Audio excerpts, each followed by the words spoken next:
You've tuned into another edition of the Bloody Legends with Jai and Jim. Don't you forget to be a bloody legend and hit that like and subscribe. Well, even when I was a kid, man, reading magazines, like I had a subscription to Circus Magazine, and I could tell as soon as early on that they were just publicists running, they were just running publicist papers, and it wasn't really an interview.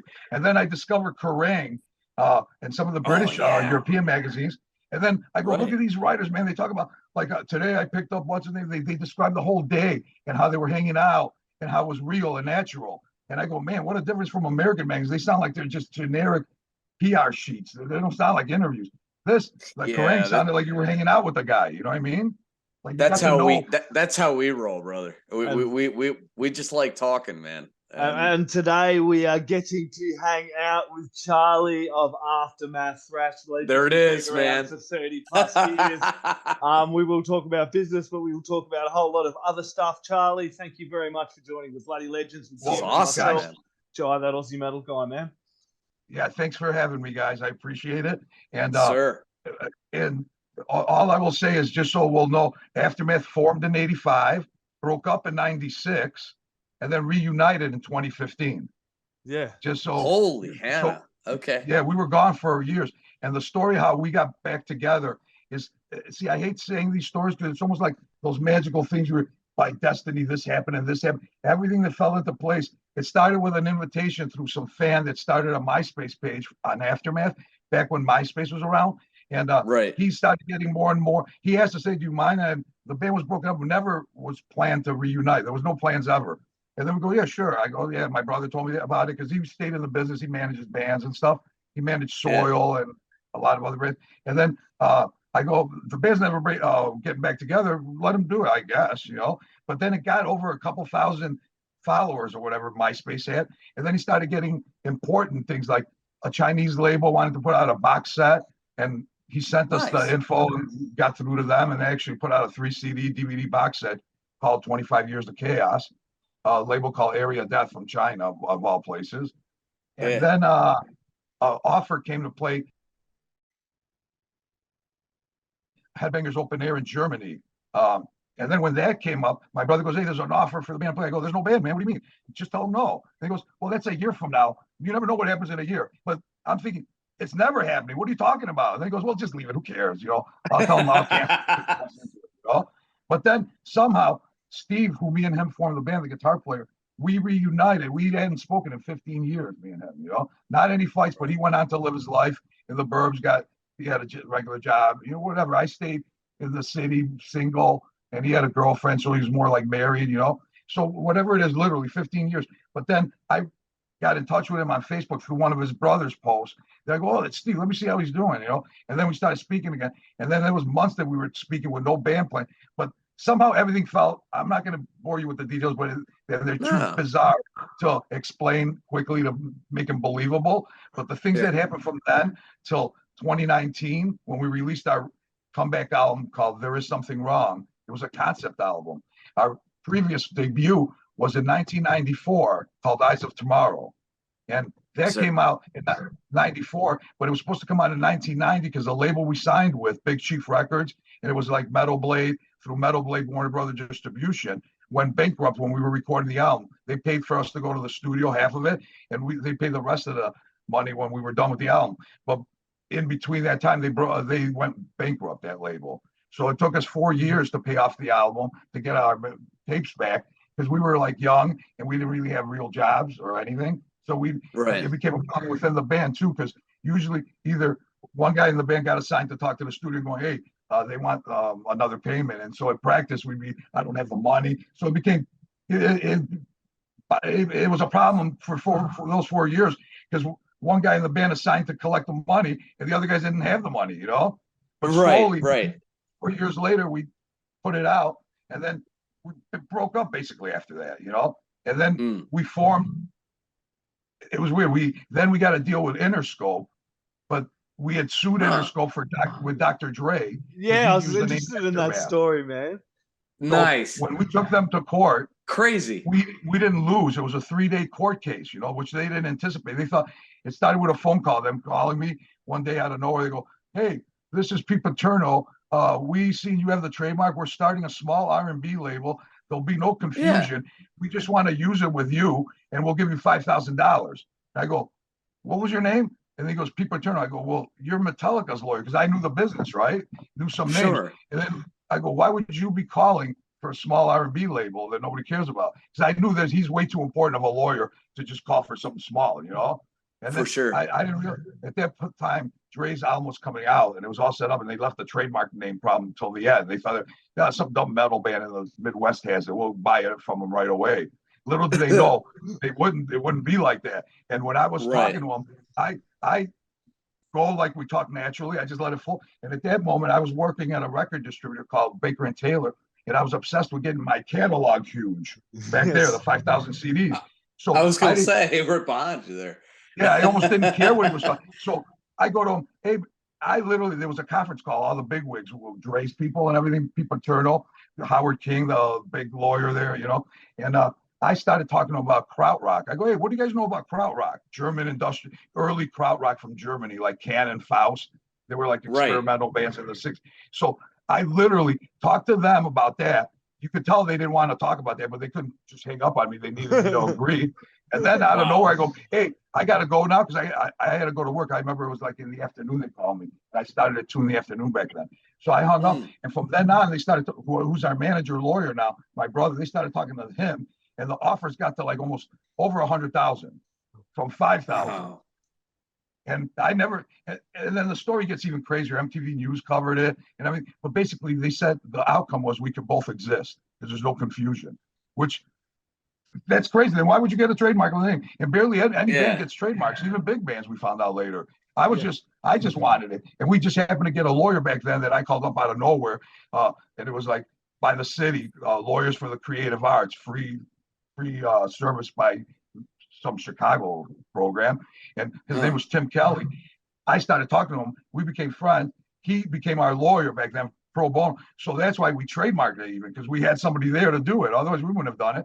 And then, so they said we could both coexist. And the funny thing is, it was right around the time of rap metal, Limp Bizkit in those times. So any point in metal history, that was the most time you would confuse a name with a rap band, you know, because the genre was kind of mixing.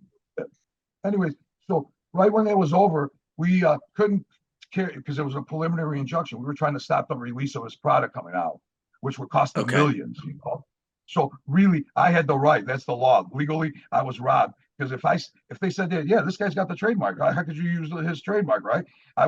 They would have to give me millions for me. That's why the numbers were going up from 5,000. They knew that, you know. Yeah. If the judge went there, but our judge, his name was Judge Norgal, happened to have a history. He was accused of being taking bribes years ago, because we looked up his history back then, you know, or they had attempted.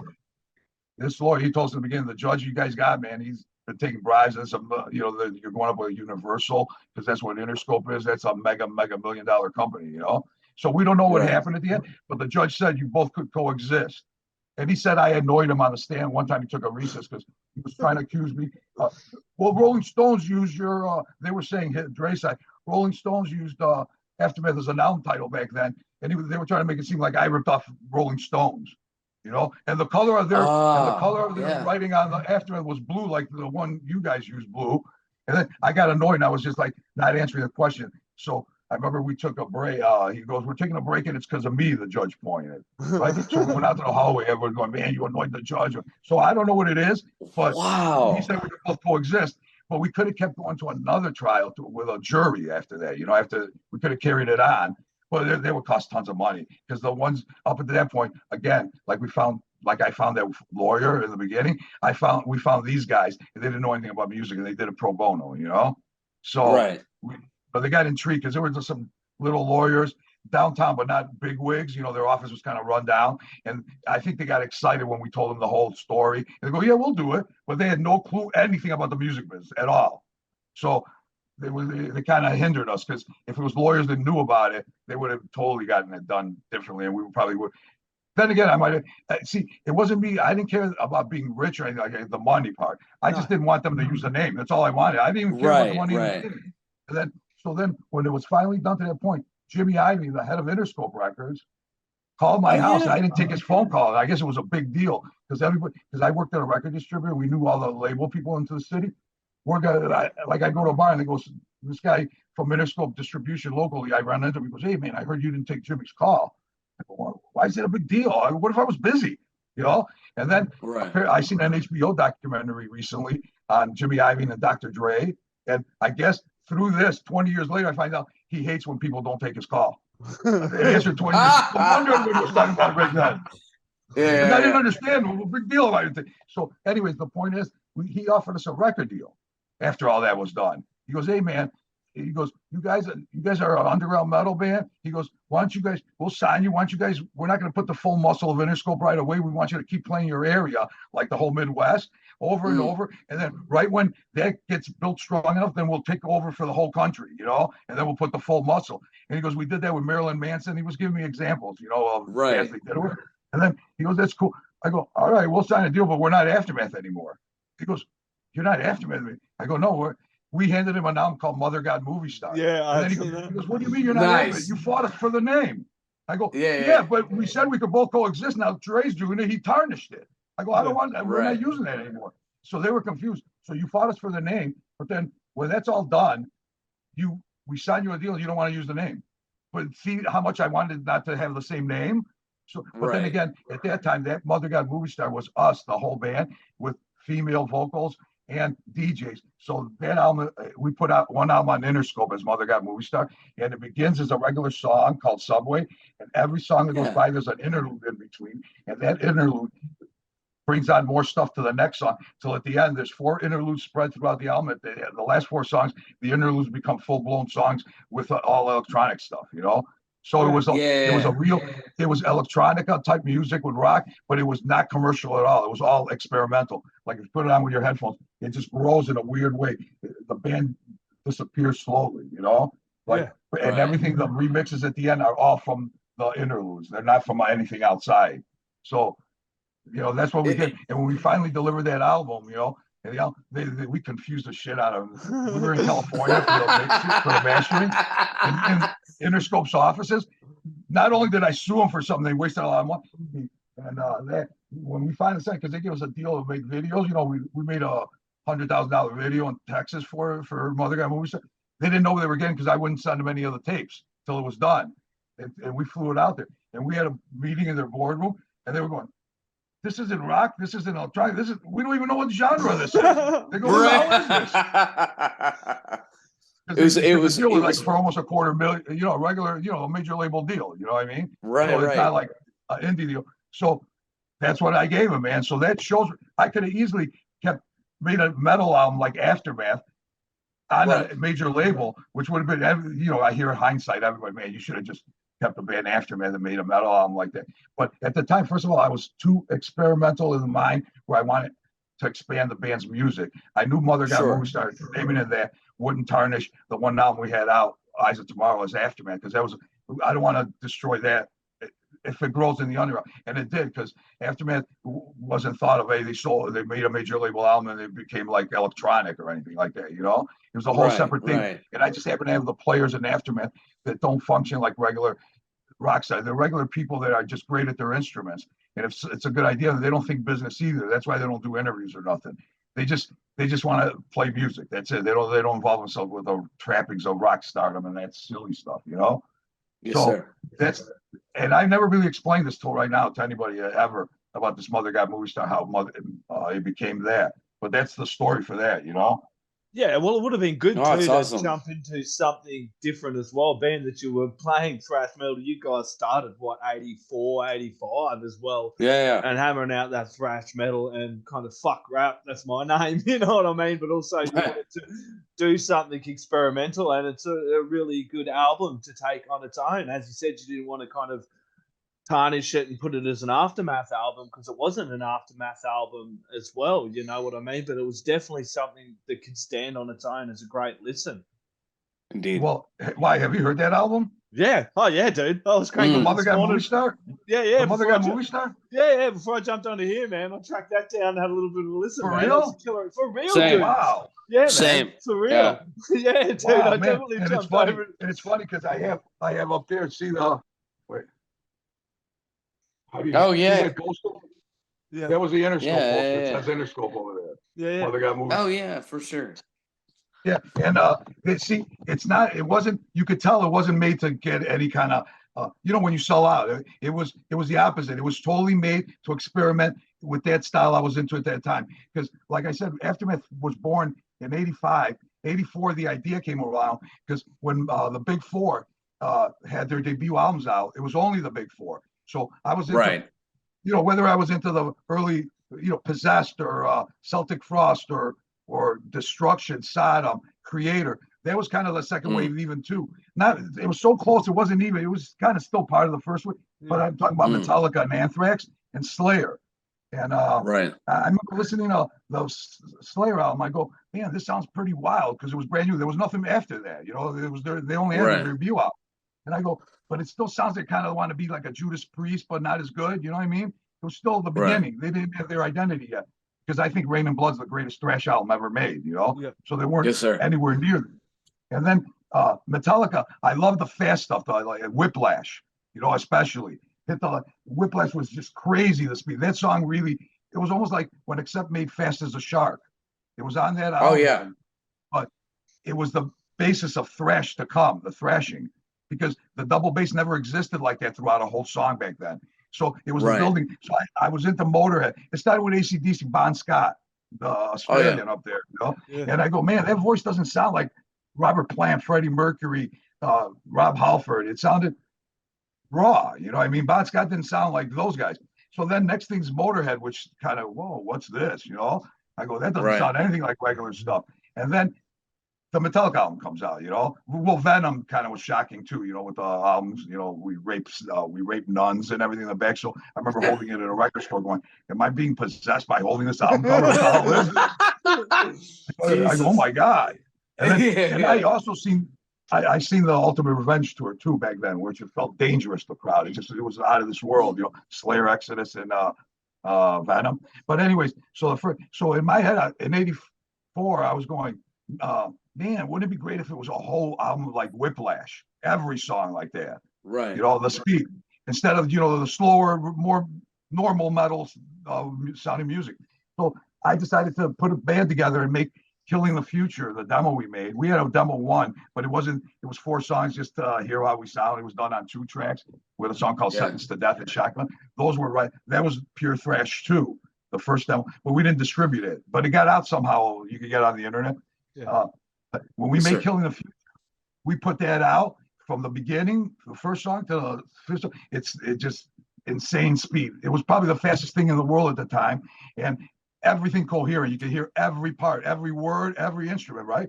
But Kerrang! Magazine just happened to write Don Kay, who was a big writer in the underground, but he was mainstream to Kerrang! In his Death Vine demo reviews, he had a big picture of us underneath. He wrote, "Too damn fast. What are these kids thinking nowadays? These speeds are crazy." Putting that in there, man, the mail went crazy.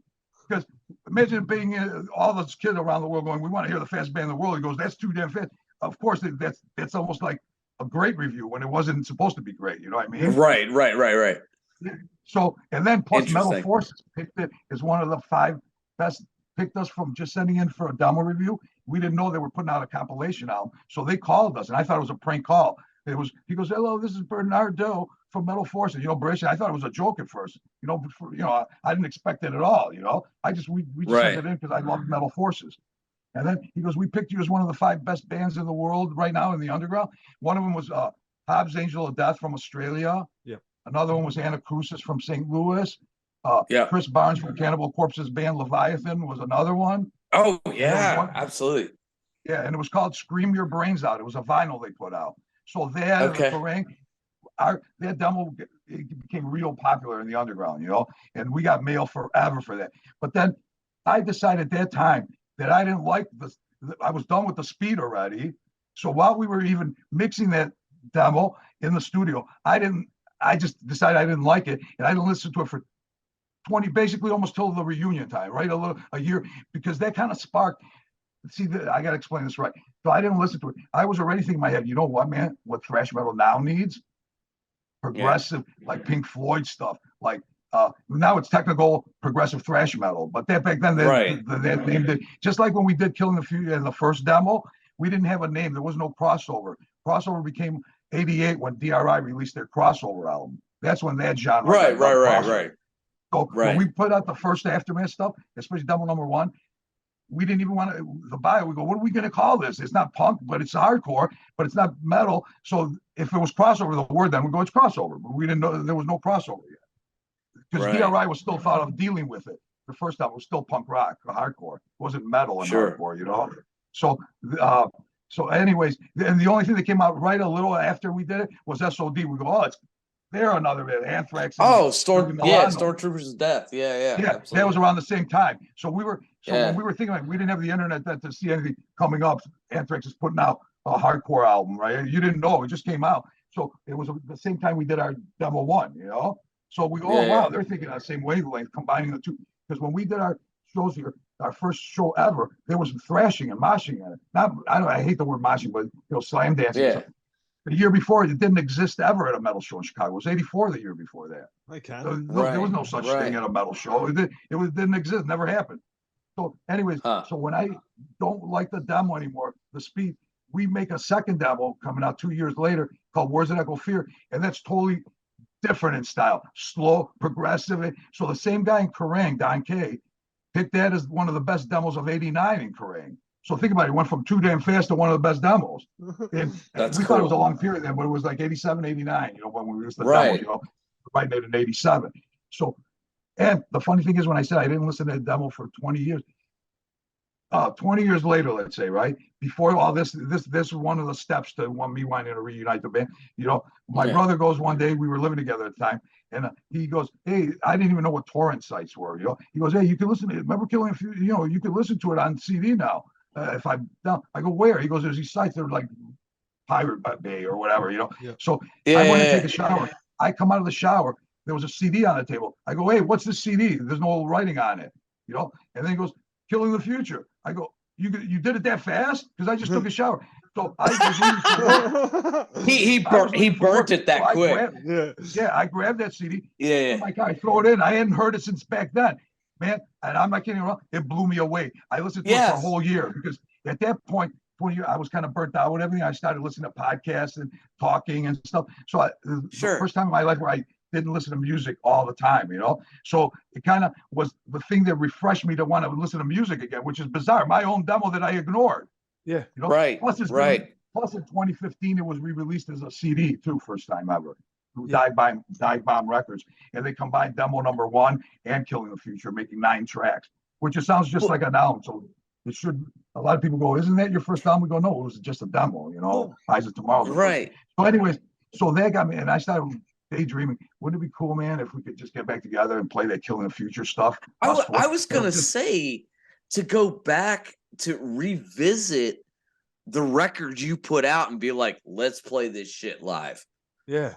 Well, I wanted to the Killing, and I go, let's not play. I wanted to just do the Killing stuff, the fast crossover stuff. I didn't want to do the Eyes of Tomorrow's it's considered like a classic and technical progressive thrash metal. The first album, Eyes of Tomorrow, and it's been reissued a lot, But I want to just do only that with when we were a 4-piece, Because on Eyes of Tomorrow we were a 5-piece. We had 2 guitar players. See, the band started me, Steve, and Ray, who are still in the band.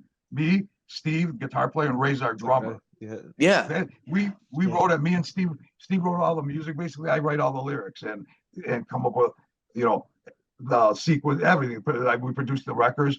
So when we did that, then it was just a dream getting back together and doing it in my head because I listened to the demo. I was listening to it on CD, but then the show offer came and it still wasn't a band. But as that slowly, when Steve came back, me and him reconnected, that's when it really picked up. And that's when it started slowly becoming the reunion, But it wasn't ever cool. None of the steps though were ever, let's reunite the band. It goes, Steve's back. Hey man, guess what? Steve, this just happened recently. We got him up to date. The Chinese label released a box set. This Greek label reissued Eyes of Tomorrow in '95, whatever. There was a lot of things we hadn't told them. So anything new that came, we told them since we were talking again. And then we go, hey, let's just try it. But even where are we going to rehearse? And then my brother just goes, hey man, he bought a brand new house. He moved out. He got married. And I Yeah. would, rehearse. Even getting a place for a band reuniting would be a problem, right? Yeah. He goes, Right, you can right, rehearse in right. my basement. And his basement is the that's so ultimate cool. rehearsal. That's where we rehearse now. And I couldn't even dream of a better place if I fantasize, Is that in Chicago too? Yeah, in Park Ridge. Yeah, in the In suburbs. Park. Okay. All right. Yeah. Very cool. See, first of all, I would never dream. I want to reunite the band to put it out like that. And I want to rehearse that basement. Those two things were never possible. But when we go, where are we going to rehearse? He goes, my basement. We go, what? Yeah, I want you guys to rehearse there. Again, because he manages us. But we weren't talking about real getting back together still. All right, we got a place to jam. I go, wow. Then it became more accepting slowly. I go, wow, in your basement? Yeah, that'd be cool to jam there. Just for fun for us. And then next thing happens, I draw, and I remember, who was it? Oh yeah, we had the reunion shows.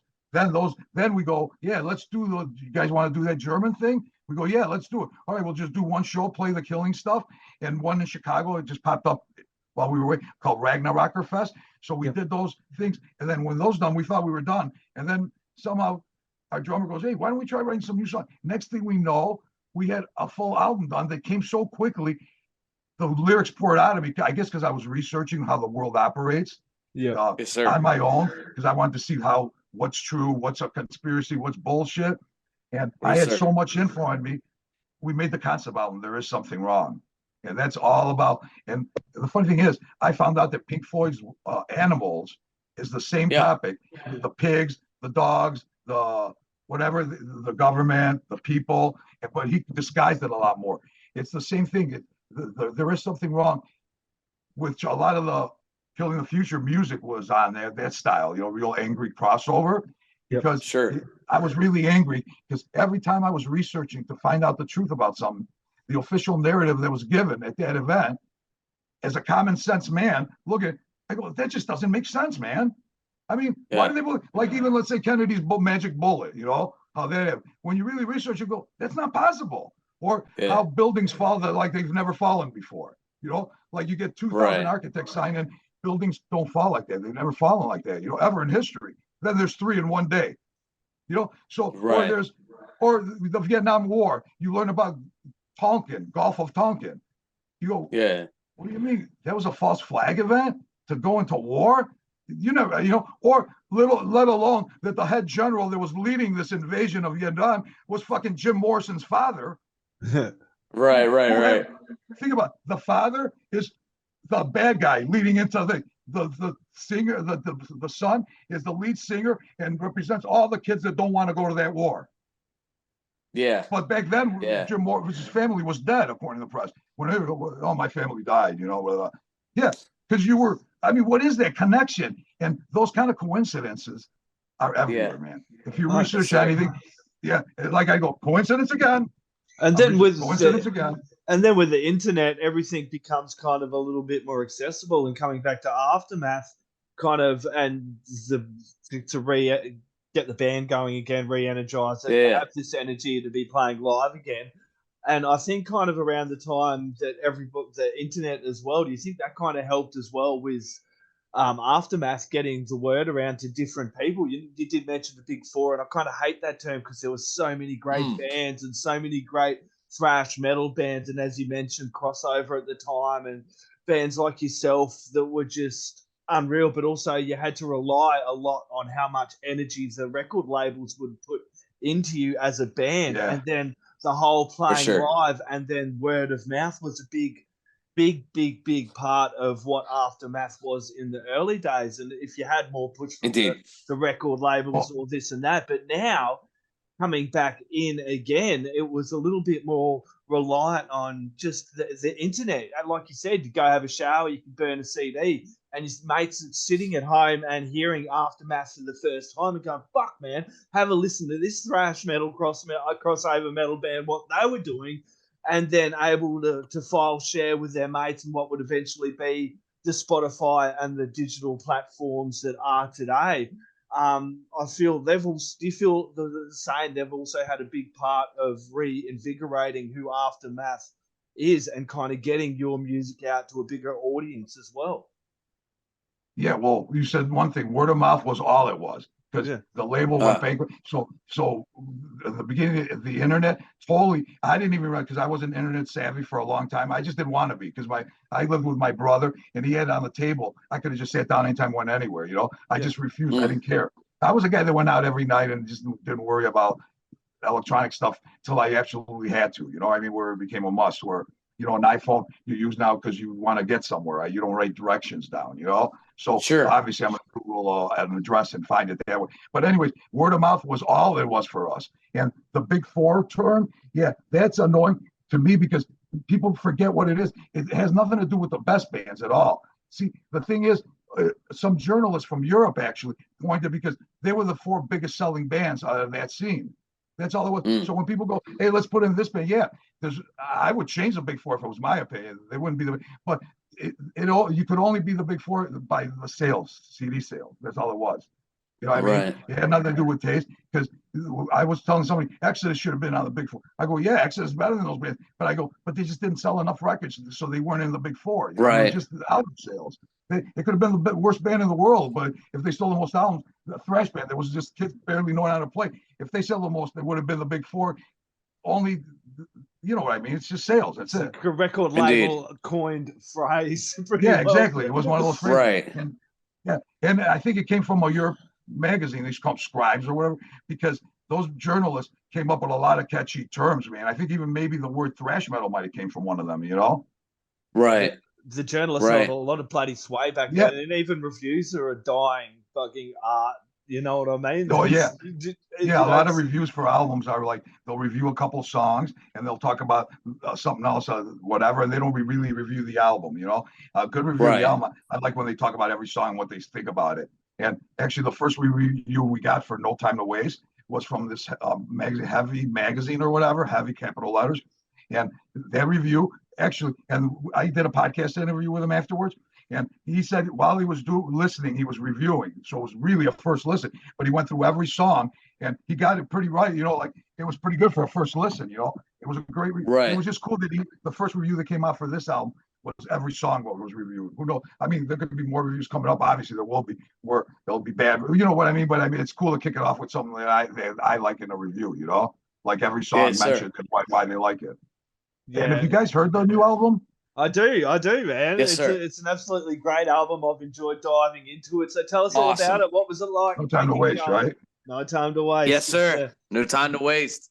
Yeah, because it's actually oh, sorry about. I just opened it. There's no CD in here. I don't know what I did to the CD. No worries, man. But I said I got no CD player. So you did. Yeah, this is something that would happen right now. I'll think about it later, but the CD should be in here. I don't know. Maybe there's the cover. Oh yeah, here we go. Give everyone a little bit better look at that. The absolute. It's so good. Beast of a cover. Indeed. Yeah, that cover is like, it's like the cracking up. See, it's kind of a trilogy. Eyes of Tomorrow, There Is Something Wrong, and No Time to Waste.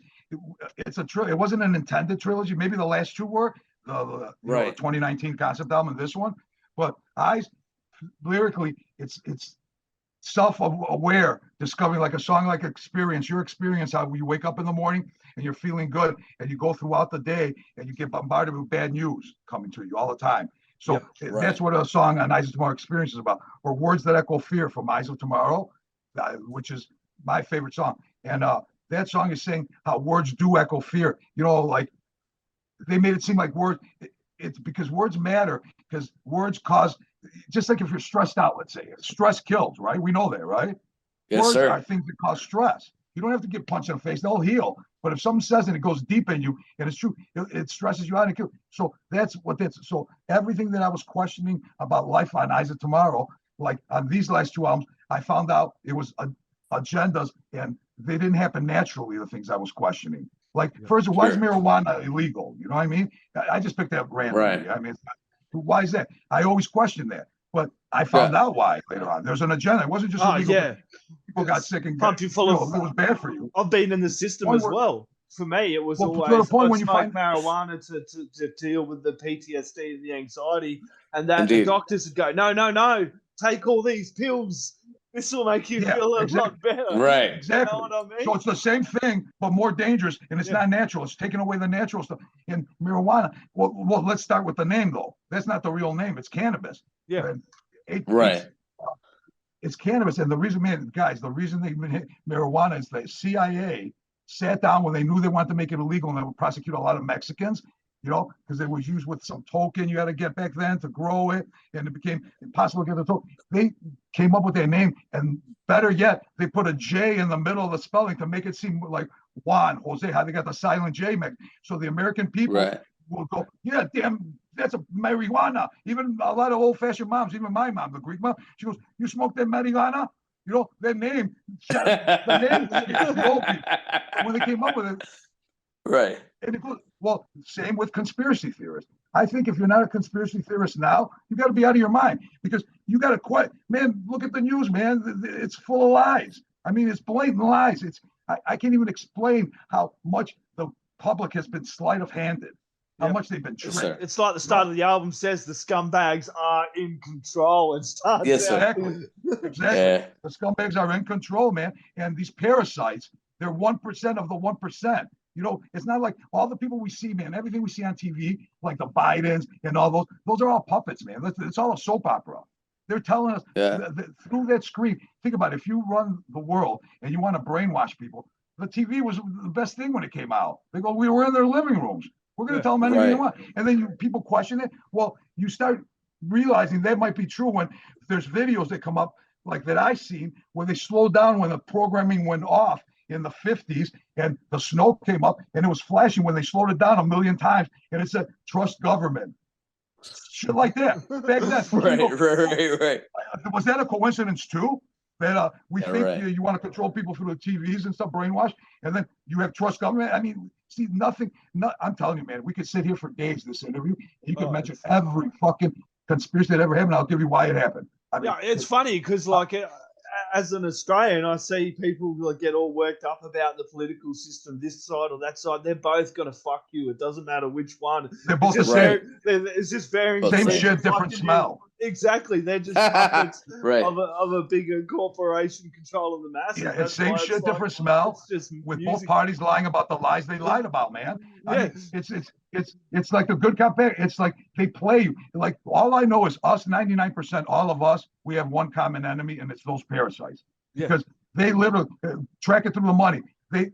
When I tell people they went through fucking universities, and I go, like, when I first started researching everything, like especially like 5 years ago, I remember 5 years ago when I already had known 5 years or more worth of stuff. My brother had some university friends over, and we were talking into some Super Bowl game, which is stupid because they'd annoy me because they're going, "We're winning." I go, "What do you mean? You have nothing to do with those teams, man."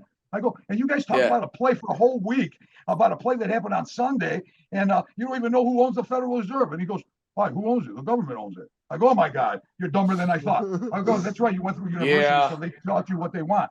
And I go, "The Federal Reserve is private, dude. 6 families on it. And those 6 families are the ones that fucking ruled you, and you're a slave without chains. And you went through their system and got brainwashed into believing what they want you to believe." Like, it's just ridiculous, man, because there should be no wars at this point in time. Like, wars. Like, if good people ran the world, let's say us 3 ran a part of the world, we'd go, "Hey, guys, let's not make things that explode and destroy everybody. Let's not do things that are taken away from natural life. Let's not let them eat things out of factories. Let's teach the public. Let's brainwash the public into eating naturally, farming, being healthy, loving each other." Like, because I think doing good, being good. Because I think lying to me is disgusting. Like, if I find out you're a liar, man, I never want. I mean, first of all, I'll probably, if you're a guy and you lie to my face, I'll bitch slap you because I get insulted. Yes, sir. Like, I can hang out with somebody. I've hung out with good people for 20 years. I can name this guy Rob, 20 years, good guy, right? We never once even argued, right? He finds out I got into a fight with some people, right? That particular time was a guy I met 5 minutes, and I got into a fist fight with him, right? I found out from everybody that everybody hated him. It keeps happening like that in my life. So wow, I just can't stand bad things. I don't know what it is. I never. Like, even when we were little, we went to buy a house with my parents, and I didn't like the banker that time. And the only reason I remember this is I go, let's leave. I wanted to leave that office, and then I was so little. The next day, everybody freaked out that they were on the news that he embezzled from their bank and he was in jail. I don't local news channel 7 News, like it was a big bank thing, call all bank. But that means nothing. It just popped in my head that. But when those things pop in my head, I go, man, see, I sensed something was bad with that guy. You know what I mean? And all these things, deja vu, when you think about somebody, they call it, these are things, we're not magical when people say that. It's just, they suppress that kind of growth on human beings. They took us into their system by signing contracts with the birth certificate is a contract where they own the meantime. The alpha and omega, the birth and the death is yours. But the meantime, you sign a deal with them. That's what Straw Man in the House of Cards is about on this CD, No Time to Waste. That's why we're going sleight of hand and how you're a person, not a man, how they change definitions. You know how they change words. Like at one time, gay was happy, then gay became gay, and then it became LGBT. Yeah. They keep changing things like that. And it's all about like the words, the symbols, because if you want to know what's happening, if you really start researching it, everything's out there. So karma-wise, they'll go, hey, we warned the public, man. Like put it before the pandemic, to give you an example, it makes sense of it. Because I'm the way I am. There's an Event 201 on Facebook. It came out around November, October of 2019. The pandemic came March 2020, right? Look at Event 20. It's hours of video down in South America, a big conference with the World Health Organization, all those alphabet agency type places, the world leading WHO, that organization. And they had me in this meeting. Just watch it. It's out there. It says, there might be pandemic viruses coming, and we might need to. These are masks, 6 feet apart, lockdowns. And in November, I never heard those terms before. There's never been anything in America where they locked us down and wearing masks in the street and everything. I already seen it in November. What do you think I think when in March they lock everything down and everything comes to truth? I go, that's what they were saying. So right there, they did that there where it was a preemptive programming, you know what I mean? So, but very few people watch that stuff, And then the phrase, we can do this together came in a lot around then as well. We can do this together. Wait, say that again? I said that phrase, we can do this together, came in a lot around then as well. Man, that was great. Yeah. Wow. Man, I can't believe he said that. Yeah. Because I don't have to point out, we can do this together. It goes, drain the bloodlines in the middle, drain the bloodlines. And I go, humanity will prevail, darkness will erode. Because if we all knew this, the guy, the wizard in Wizard of Oz, if they know from the beginning of the movie, there's a little midget in the back running everything. The movie, how would it happen? Or if somebody, let's say there's a crook in the block and they've been robbing the block for 30 years. Man, every summer they rip up my lawn. There's been robberies for 20 years or whatever. And then some guy goes, well, we found out that one little guy at the corner of the block that lives in a shack. He thought it's over the robbery. That's what it is. Because we got the numbers and it's the will. Because us all together, you see protests in the street don't work. On that album, we don't need a riot. That song saying, it goes, we don't want a riot. We don't. That's what they want. That's what they need. We don't get on the street and cause violence. That's crazy. You don't need to do that. All you need to know is the truth. That's why even the lyrics in the songs are just exposing. Our weapon is like one of the lyrics on "We Don't Need a Riot." Our weapon is exposing. That's the weapon. We don't need your guns. We don't need your bombs. We don't need anything causing harm.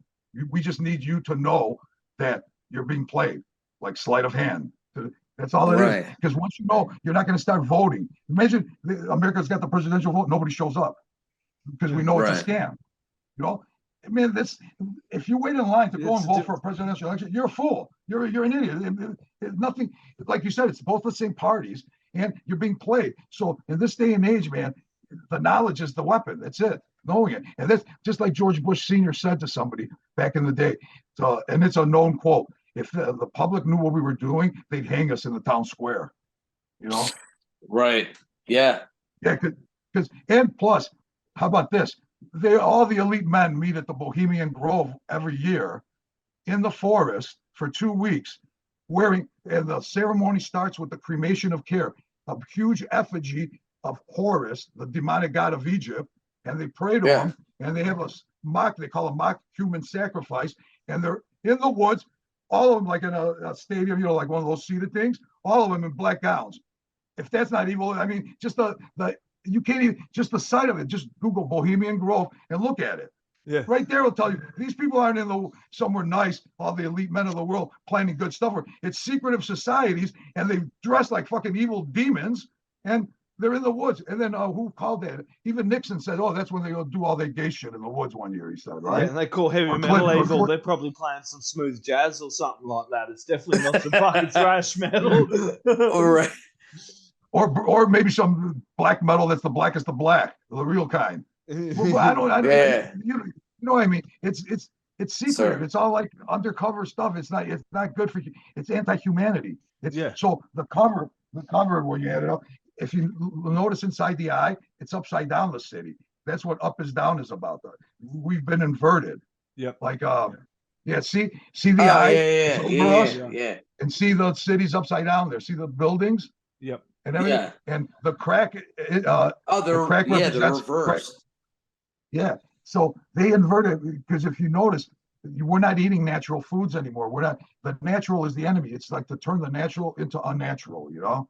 Yeah, well, that's Sure. where I've started taking out all processed stuff, trying to avoid the sugars and go back towards natural. Yeah, like Monsanto is bad for Not bad true. stuff, Oh, man. yeah. It's like, because I've just recently been diagnosed with bowel cancer as well, and just started the whole process and everything. It's people don't Yeah, sorry realize to hear about how that, bro. bad all these processed foods can be to your system. And I was They're- talking they're to the the death- head colorectal nurse, and she said a lot of people at younger ages are getting this. They've had people as young as 17 in there with bowel cancer. It's no longer something that's considered an old man's disease, and for some reason, Right. people younger and younger are getting bowel cancers as well. So It's crazy, because it was my grandfather died of cancer, but I remember Greeks back in the day. It was such a rare thing that when somebody got cancer in the family, they would hide it from other people. It was like bad. They didn't want to mention it. Now, good luck finding a family that doesn't have a member that has cancer in it. Yeah. Everybody has it. I mean, I can name you 10 other people that have family members with cancer. You know, whether they're in remission. Some of them, you know, because I pay attention to some of them that have gotten better with pure natural treatments. Yep. The ones that I know that some of them that went through the chemotherapy thing that died, you know, they didn't do nothing natural. And I know a guy, well, you could look it up also, because there's on the internet a lot of testimonials where I went the natural way and they beat it and stuff, you know. So that alone, they prosecute the people. They, like the guys that went to it naturally, to go natural green, they had a hard time finding it, and it was hard to find natural stuff that grow on Earth, but they could have went to the chemicals that destroy you. See, right there is the tip. Right there, something's going on. And we weren't born to have cancers and stuff like that. That's all under this system. This system is a system of death. A corporation is it's a death system. All the words, believe it or not, if you get a good guy to break down all the words, they all explain everything. It's all in there. How they like corporate. See, I can't do it right now, especially not thinking about it. But I wish I could give you the examples of that, because you'd be blown away. It doesn't end, man. Yeah. Like there's this old guy that's not around anymore. I can't even give you the name, because right now I'm under, you know, right. For some reason, when I say I'm going to say something, even my own lyrics, I draw a blank. You know what I mean? It's okay, brother. Yeah, but trust me, all the words have meanings. That's why on Up is Down, the song on No Time to Waste, it does say words cast spells, not which spell. But then again, magic, they claim magic isn't magic, it's suppressed stuff that we should have been expanding. An example of that is when you were little, do you remember like bad, evil sounds would vibrate and create evil shapes? Good. Sure. Like created different. That's a thing everybody kind of knew back. I remember when we were in school, they taught us that in school, and you don't see that anymore. It's the vibrations, the energy, the things that we can't see that people would think is magic, but that's just suppressed stuff that we could have developed, and it would have been normal. Like who knows how advanced we were if we had good leaders that wanted us to be natural. You know, we got kidnapped by this evil system, and we agreed to it. And in their world, that's the birth certificate, you know. Because and first of all, and we know throughout history, like the old population, even income tax, they fought that because they knew that was illegal. It slowly got paid. Even sugar, for instance, putting it in the diet, they had to fight hard. The people that wanted sugar in the meals back in the day, because people back then knew it was bad for you, it was poison. But eventually it became normal, and that's how you depopulate the country, making them all sick. You know how many diseases come from eating sugar and stuff like that? Yeah. Oh, yeah. Oh, Yeah. yeah. Yeah, so back in the day, the people that didn't want it in there go, no, this ain't good. they knew back then, but slowly as they dumbed down the generation. Like now we're at the point of clown world. This is clown world we're living in. I mean, right now, if I didn't know what I know and there was an agenda, I would have just thought everybody was just going insane.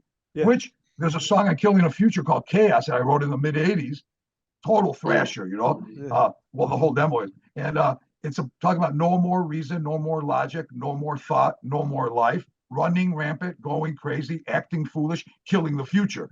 Because that song was saying, again, I was always thinking the same thing. That song was saying this population could get dumbed down to the point where they don't know facts. So then you can't argue. Like me and you, we could disagree. We could get together on the street. And if I know you two guys don't believe in facts, then I could go right now. You know, it's nighttime, right? I could go, it's night out here in Chicago. You'll go, no, it's daytime there. I know it for a fact. You know, you can't. It's over. You might as well just walk away. You can't talk to somebody like that. Facts don't matter. And that's what that song was about. It's just losing all sense of fact. You know, no reason for you to live. The world's gone mad, but we shouldn't. Well, again, though, I was trying to say the first verse, which I'm singing so fast. Just put on Killing the Future, Chaos. Listen to the speeds those lyrics go. And all those lyrics are pretty comprehensive. You can understand it. But you'll see how it's saying exactly what I'm telling you right now. You know what I mean? I'll explain. So, again, I was always questioning this stuff, man. Meltdown. That same demo. It goes disease, filth, spread it with no guilt. You die, we lie. What's that in the sky? Poisoning from the sky. I wrote that in 85. And I go, fragile little puppets controlled by a few. The ruling class is never chosen by you. You know, this was one of the verses. Or people's crying eyes, falling with tears, watch our world die, crumble with fear, scream, let us live, forget the hate, try to stop the final big mistakes. That was towards the people that run the world. I didn't know, I wouldn't call them back then like I know now the 1%. I didn't even know there's a 1%. You know what I mean? A 1%. Right. It's just the government, you know? And or all those songs were like kind of answered on the concept album in 2019. And No Time to Waste is trying to be positive, telling you, hey, no violence, no nothing. Just do good, be good, and goodness spreads around you. Good people are like a virus of good people making everything good around them, you know? Like right now, I could tell you guys, I don't know if you guys could tell. I could tell you guys are good guys. You know what I mean? Oh, yeah. Like if somebody's got a good heart, that's all that matters, man. Because we're all in this life, and we don't know. Nobody really knows what happens after we die. So the thing that started really quick, if people run the world and they know for a fact that we got a short amount of time, because years fly by. When you're an adult, you know years fly by. Why would you cause anything negative? Why would you create bombs? Oh no. Why would you? And they're talking about global warming. When I was a little kid, they had a commercial that ran on TV about this little kid crying because somebody littered. It was a PSA, public service. It was on all the time. And the Indian cried at the end. An Indian seen it. And remember the news came out about the Indian that he wasn't Indian, he was Italian actor. Like they made that because when I heard, hey, something came out of the big commercial from the 70s. And I found out it was that the actor wasn't an Indian. I go, that's it? How about somebody discovering when the little kid was littering, in the background there was a gigantic factory spewing out toxins in the air. And that was in the distance of the shot. When I was a kid, I go, that little kid ain't polluting. Isn't that polluting the sky? So who owns the factory? It's no normal people own that factory. It was the parasites. Yeah. So even as a kid, I was going, that little piece of paper compared to that, because the commercial was black and white kind of, or whatever. It was the 70s. And it looked like it was dirt. The sky was getting dirty back there from the smokestack of that factory. Right. But the focus wasn't on the factory. It was on the kid in the highway traffic where he was eating and he threw something out the window. And then they flashed to the Indian crying because the kid threw something out the window. Yeah, I go, the Indian should be crying over the fucking factory. Yeah, and the big road built through his fucking land, and then all this traffic spewing out the pollution. And then the fucking and they're talking about this little kid destroying the planet because he's throwing a wrapper of a hamburger. Yeah, that's it. Let's worry about this little kid throwing a little piece of rubbish out of the bloody car. And that's kind of like, I think, like why the album kind of finished, as you're saying, like, give peace a chance. It's still the same kind of cry that John Lennon has been saying since that song has been written. Give peace a chance. You know what I mean? Well, if the corporation's not fucking running the world, then maybe there might be a chance for a bit of peace. That's funny because, people will criticize that Give Peace a Chance bed in Montreal. They go, man, what's that rock star talking about?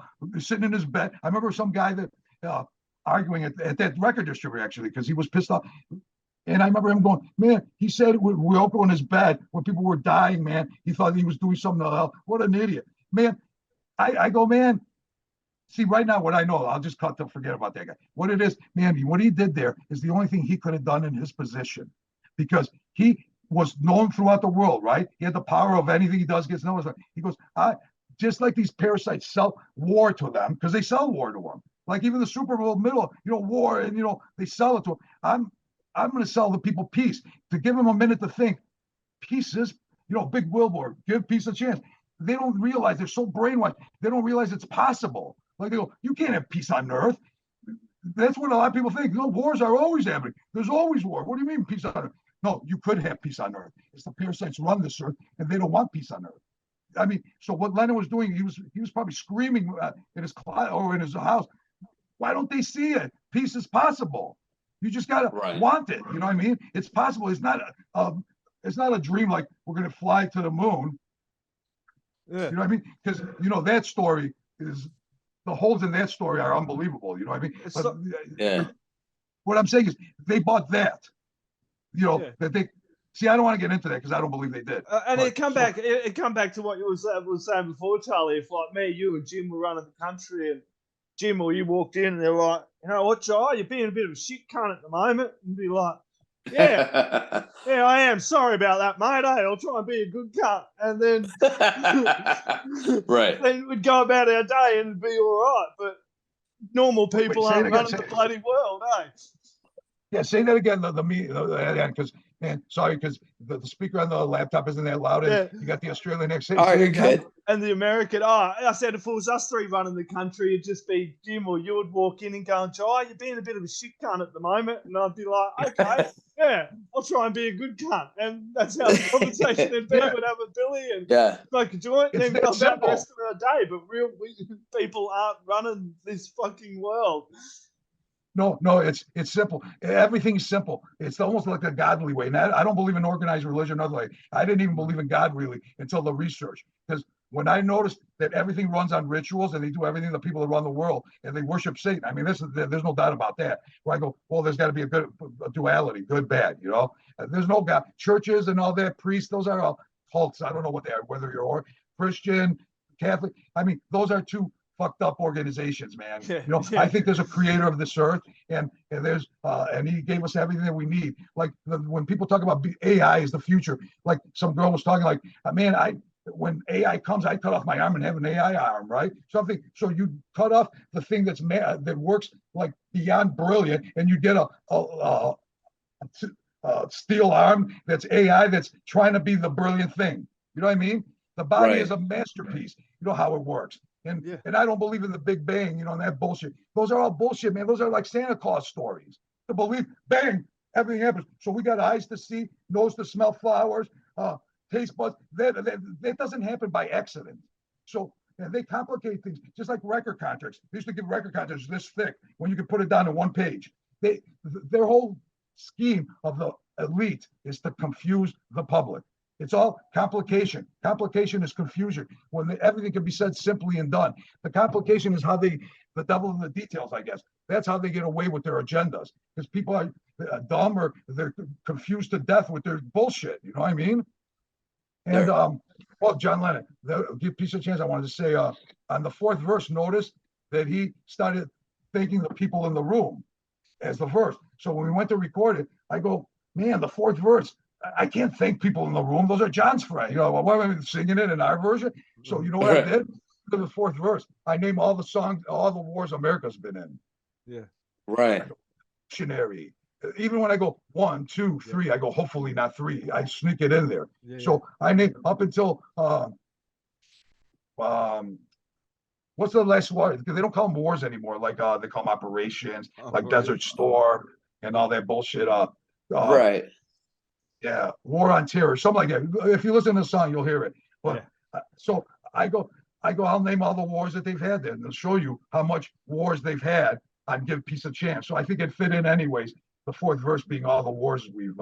It starts with the Revolutionary, 1812, Indian, Mexican, and it goes on. Yeah, sure. And the There Is Something Wrong album, there's a song called Pseudocide on that concept album. Yep. Sorry, guys, my voice is getting real hoarse. And No, that's all right. and pseudo. Well, the thing is, I work at UPS, and it's freezing out there because it's outside. So I'm wearing a sweater, a shirt, and this is a thick sweater. And I'm in this room that gets super hot up here. So I only put it on just because I'm going to wear this over a big parka going to work. So now I never sit here with this dress. So right now I'm like sweating. That's why I'm sweating. It's all good, man. So on pseudo side, I literally named 33 conspiracies in there that now are known as reality. Yeah. Whether it's MK Ultra, whether it's Gulf of Tonkin, whether it's syphilis, the syphilis study they did up in Wisconsin. Oh yeah. 40 years they were giving syphilis to the population. They're mostly black old men, you know. And there's pictures of them. You can Google it. They're waiting in line. These poor guys. There's even video. They think they're hugging the doctors. Little do they know that they were injecting them to see ways they die. They were keeping records of everything. So they've killed over 400 men on that experiment. That's the Tuskegee syphilis study, Tuskegee, Wisconsin. You know, that's known now that they've been doing it. 40 years they were doing it, poisoning people like that. And all those conspiracies that I name in that song, and somehow these things I got them to sound like, you know, lyrics. You know what I mean? I didn't just go about doing that. You know. Yeah. At one point, people would go, "No way! What are your conspiracies? That's crazy! What are you talking about?" Now we know it's a reality, right? So at the end, I go, "That's 33." What makes you think? You know, think about it. That's not it's 33 in the lyrics. I go, "That's 33," but they haven't stopped, man. So wake up. Yeah. I mean, if I know you, Jay or Jim, you lied to me 2 times. One time I go, "Hey, he's kind of a liar, man." You know, that guy Jim, you know. Right. But if you lied to me 33 times, you know what I mean? And I believe you, then lie to me twice and I believe I'm an idiot, you know? How many times can you, and when I mean they're the same people, you know they're the same people. All you got to do is a little research, you know what I mean? It's the same agencies. Like CIA, at one point after JFK's assassination, they go, "Hey man, a lot of people aren't buying this." So they literally, and I read the thing, it's a paper they wrote, the Hollywood movie studios, there weren't that many back then anyways, and the ABC, NBC, the 3, 4 networks, and they go, put in the upcoming scripts the term conspiracy theorist. It didn't exist before 65, that term. There was no term in the 50s one conspiracy theorist. So put it in movies. Make sure when you put it, there's a crowd around, and the guy that said it is ridiculed, and somebody goes, "You're a conspiracy theorist," screaming out loud. It says that in the paper. From the CIA to them to put it in scripts. I mean, right there. Wow. Let alone the marijuana J thing. Those are 2 I could keep naming. But just 2 that popped in my head while we're talking. I mean, think about it. Like, why would any good agency that serves the people put that in this? Not to question things and be ridiculed when you question. And it caught on big time to this day. And besides the past year, it seems a lot of people are noticing that that's not an insult, because when you get somebody like there is something on the opening thing, "Can you feel it?" There's a dialogue going underneath a speech. That speech is from a guy that made vinyl records in 65 or whatever, that came from Hollywood, that knew all this truth stuff, and everybody was against him doing this. He went and with his own money made a double-sided vinyl, 4 sides, with 4 hours of everything he knew. And the reason I even bring this up and I put it in there and everything, because it's been 40, 50 years since he talked, and look at the amount of truth. Either the guy was the most Nostradamus figure we've ever known, or right. Yeah. So when somebody goes, "How do you know this guy's saying the truth?" I go, "Because he said it in the 60s, and everything he said has happened." He even said even to the point where he goes, "They're going to divide and divide. They're going to even divide the homos." And he had the 20s voice, those old voices. They're even going to divide the gays scene. I remember when I heard it, that hadn't happened yet when I first heard it. I go, "How would they divide the gays? I mean, gays are gay, man. LGBT, all that stuff. Now there's gay guys. Lesbians don't like lesbians don't like this kind of lesbian. They don't like this transgender. I mean, I go, everything he says came true, man.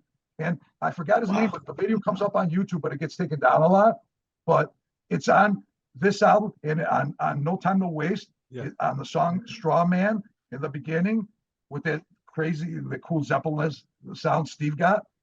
It comes in and out the speech a little there, so you can hear it. I didn't want so I used it 2 places of that guy talking, and what that guy says is so fascinating. Like I said, man, and all I know is Again, the album title, No Time to Waste. If we don't awaken, all of us woke. I like how they took awakening and it became woke, and woke's a terrible thing because being woke is being crazy, retarded, not being an idiot, kind of, because that agenda is the bad, the awakening of. We don't have much time to wait to change things, or otherwise, man, the future is bleak for everybody, because 15-minute cities. What does that mean? They make it sound good. That means everything you need, you're going to live in a city within 15 minutes. You can get to it walking or bike. What if you want to go take a drive out to the countryside? You're going to need permit. Slowly, the freedoms are eroding. Like now, smart cities, sustainable development, all that Agenda 2030 stuff. What that really is, man, is the end of freedom and doing what you want as a free human being on Earth. You're going to be, and let alone depopulation stuff. You know what the Georgia Guidestones were, right? Yeah. They knocked them down, right? Like nobody got caught. Those things were gigantic. Think about this. Who could put up gigantic slabs of gigantic, monuments with the rules of the coming world of in 1972, and yet nobody knew who it was ever. You'd ask the government, we don't know. So that means somebody could come in Chicago, put up this gigantic thing, and the police won't know about the government. Nobody knew, which was bullshit right away. Go, that's fishy, man. Nobody knew who put these up. 50 years later, they get taken down. Nobody got caught. Both things that should have been stopped right away, because that was the beginning. They warned the world. The top thing said, reduce the population to 500 million. Just look up Georgia Guidestones, because right now they're reducing greatly. Because you know how they found out about cancers being young people? Recently, all these insurance companies go, these past 2 years, there's been an insane jump on young people's deaths and stuff like that. So that's how it's all coming out, slowly by the stats coming out now, the jabs and everything, what it's doing. A lot of people, have we ever seen on TV people dropping dead out of nowhere over and over, like athletes and stuff? Yep. It's, or like you said, the young people with cancer. That's not normal stuff. They accelerated the Agenda 2030. It's part of this world that they want 500 million that they control, and they have you in this little pocket of districts. They don't care about countries. They just want 8 districts in the world. Look at the wall. Look at the smart city they're building in the Middle East. There's video of it. The designer, it's like a gigantic thin wall, literally, but inside is the city, and it'll hold 5 million, whatever, and outside is all emptiness. So basically you're in the wall, but the wall inside looks like a mall. You live there and everything. It's out there to see. And the preemptive programming, they've got commercials running in New York City and says, well, in case of a nuclear bomb dropping, run inside, take a shower, and then wait for more instructions. First of all, wait where? If there's a nuclear bomb, we're going to turn on their computers. I just took a shower and waiting for the latest report, and they just drop a nuke on us. So already those commercials, they're signaling something. They're getting you prepared, Just like Event 201 with 9/11 with COVID, where they already know everything. Come on. If they didn't know everything, you think out of nowhere in March, they go lockdown, and every country in the world is going lockdown, mask, all the same rhetoric. How do they all know once? First of all, reports when you really search that those masks were ordered way earlier and all that stuff. They already had the supplies. I remember even at UPS, they had things they put on the floor 6 feet apart, like, all the stickers and everything. They don't just make that in one day. Those things were already planned to the people. They were already shipped out. They were ready to, so if it was a real epidemic, we'd all be surprised. You know what I mean? They'd go, man, we're trying to build up stickers so people can know where they go. It's like what? Some people knew it was coming. It's so easy. What I'm trying to say is, it's, for me, everything they do, I know they're doing, So I never wore a mask in my life, guys. I swear on my mom's life, my life. I never wore a mask once. The night they said the lockdown's here, I decided to go out and drive around to see what was up, because you're not going to lock me down for bullshit. And somebody goes, why are you wearing a mask? How do you know? If I knew it was real, of course I'd be wearing a mask. Something that would protect me. I knew it was fake. I never did any of that, I never wearing a mask. And speaking of things being shipped out, Charlie, sorry to jump in. Speaking of things being shipped out, you got some pretty killer merch, man, over on your website. I do want to give that a mention for you, so people can go over and buy the album and a whole lot of other cool looking merch. You got some great. Well, I got to tell you, man, you guys rule. Sir, Charlie. I honestly awesome. mean this, man. No, because another guy, I've been lucky with the last 2 interviews I did, and this guy on another one he used to sing in Stuck Mojo. His name is Lord. He's on a podcast. He was a super cool guy. Yeah, you know him, right? Yes, sir. Either way, Yeah, that was the one I did before this, not today, 2 days ago. And Yeah. it just so happens because it could have been terrible, like doing these things and talking to people. You could tell they just don't really know the band. They're just doing it. They're run of the mill. Any band that comes through, they'll take it from the public.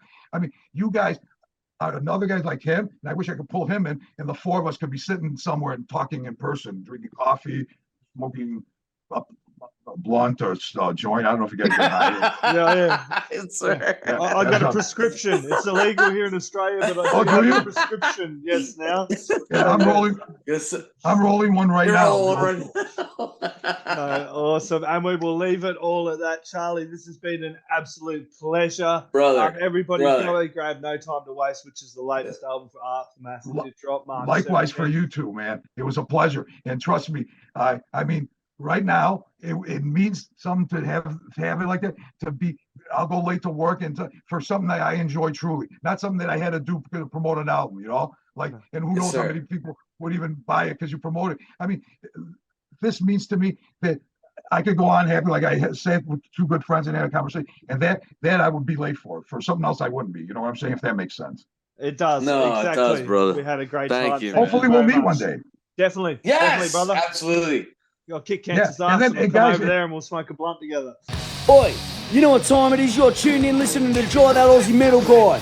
Make sure to hit that like and subscribe button so you don't miss any of his content when it drops. And remember, stay brutal, you mad dogs. Roof.